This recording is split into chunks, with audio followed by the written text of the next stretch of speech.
by Rob Watson, UK political correspondent, BBC World Affairs Unit. Image copyright AFP. Image caption: Theresa May sought a 30th of June deadline, but that was rejected. It is a longer delay than UK Prime Minister Theresa May asked for, but shorter than most EU leaders wanted.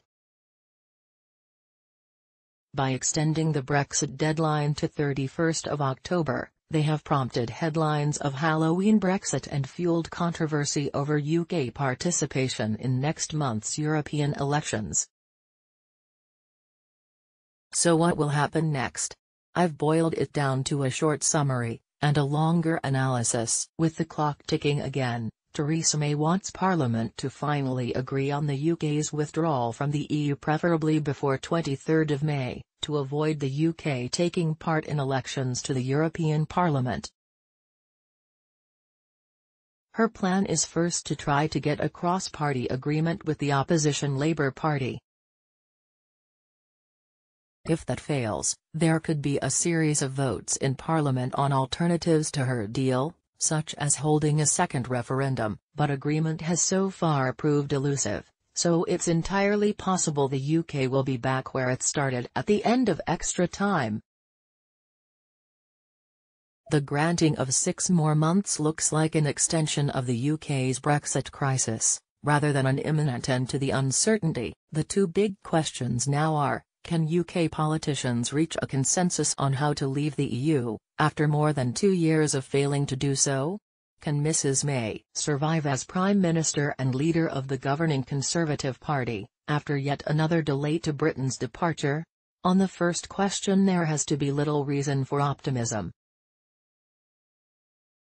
Britain's politicians are now broadly divided into 3 camps: those enthusiastic Brexiteers on the right of the Conservative Party who want to leave the EU sooner rather than later, even if that means doing so without any kind of deal; those who see Brexit as a question of damage, limitation, and who would prefer the UK to stay close to the EU after departure; those who now see Brexit as such a disaster they want it reversed altogether, either by another referendum, or if necessary by Parliament simply calling a halt to the whole process itself.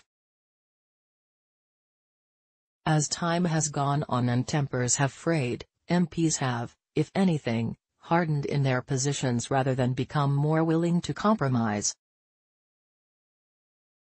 So finding agreement won't be easy in the months ahead. Media playback is unsupported on your device. Media caption: Adam Fleming explains how the EU agreed a Brexit delay.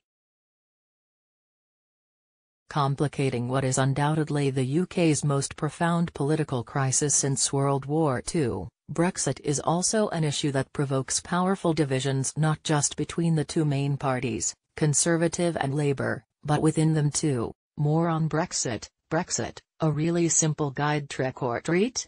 Halloween deadline is both how UK is gearing up for European elections as to Mrs May's survival. It's hard to say.